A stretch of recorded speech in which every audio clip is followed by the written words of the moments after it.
Beginning the season 3-0 is a dream start for most teams. Heading into the meat of the season, undefeated is the ultimate momentum builder, and many coaches would agree. But one in particular knows it's just business. Let's welcome in the modern-day head coach, Mike Goebel. Coach, 3-0, you've taken down Central to start, Castle in a big win, and then Vincennes Lincoln this past week. What's got you here to an undefeated record?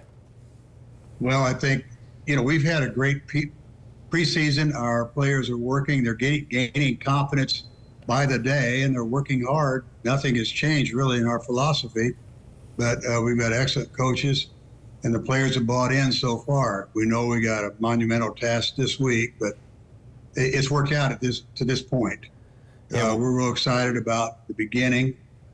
We know that obviously come Friday night, only one team's going to walk away unscathed, and for either team, it's going to be sunshine the next day and a lot more games before the season's over. So we're excited about the opportunity, but it's not make or break, that's for sure. You are right, though. It is a monumental game this upcoming Friday night, the Hunger Bowl at the Wrights Bowl between Modern Day and Memorial. We'll get to that in just a moment, but a lot of what you talked about over the summer was your young core buying in. 2023, a 3-8 season. Definitely want to put that on the back burner, and you guys have, and it showed, right? Exactly, right? How have you guys grown from what you decided you were going to work on and buy into until now? Well, from the very beginning, we worked hard all spring and summer, and the coaches would come in daily after workouts and some practices, and we had a good feeling about this group because they have bought in, they've worked hard, and they're very coachable. Good senior leadership, and what a blend we have of younger players, sophomores and juniors. So they're working together right now. We know we have a long way to go yet, but they're starting to grow, and they're starting to believe. Well, one in particular that is starting to grow is junior quarterback Tate Mallory. He first got his kind of taste of it last year as a sophomore.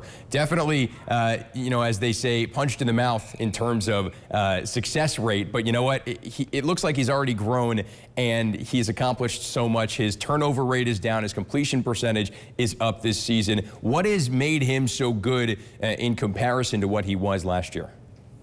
Well, he's got the year under his belt.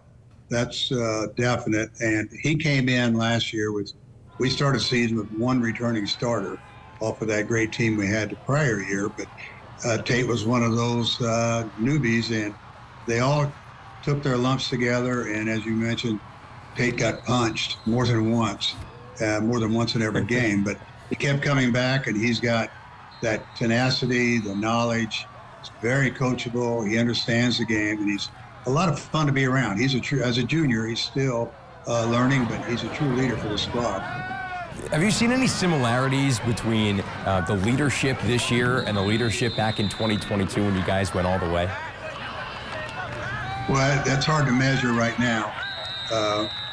We're doing our very best to play the game and play it the way it's supposed to be, but it's kind of hard to measure team to team. We don't typically do that.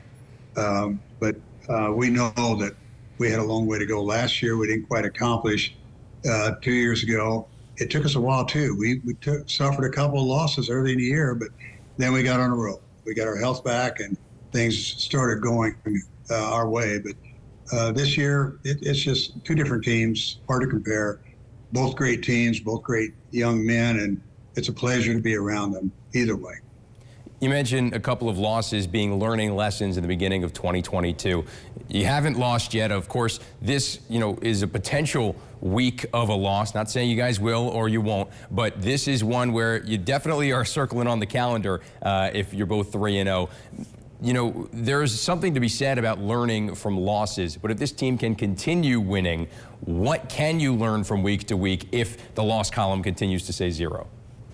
Well, I promise you, we're watching film and we're meeting with the players, and we go break down the film from the week prior, and we're looking at mistakes. They get a lot of pat on the backs. People are happy considering we were at a match last year's wins. So they're getting some compliments, and they deserve those. But our job as coaches is to point out where we have to improve and to make sure they understand that they can't just show up, and particularly against a team like Memorial and Coach Hurley and his staff. Memorial's just, they're number one ranked for a reason. They certainly deserve it. Yeah, they certainly do, but you guys are right on their tail. You are ranked at number 8 in our Home Team Friday Week 3 Power 10, Memorial number 2, and so you're right near each other, and you're climbing up the ladder, the both of you guys. For this particular game, Friday night at 6:30, you'll play at the Wrights Bowl, so you guys will be the home team. But it's a lot more than just a football game, the Hunger Bowl. Tell us about the impact on the community this particular game has. Well, the Knights of Columbus put up a Hunger Bowl every year with Mater Dei and Memorial, and both groups try to outraise the other, and the money goes to the St. Vincent de Paul Food Pantry for those who are in need. And our school motto is "Enter to learn, go forth to serve," and that's part of this whole idea of getting both communities involved to help those less fortunate. And one of our ex-teachers, Sister Donna Marie Herr, is in charge of the food pantry, so that's an easy give for most of us out here. We're very proud of what she has done, and we try to help out when we can. But that's just, we're both fan bases and crowds will get together and donate, but most of the attention is going to be between the sidelines on Friday night, and that's hopefully an exciting game. Hopefully we compete. And hopefully it is an exciting game down to the wire. It's our Home Team Friday game of the week between Mater Dei and Memorial. 6:30 at the Wrights Bowl. Head coach Mike Goebel, thank you very much for coming on today. Michael, thank you for having me on.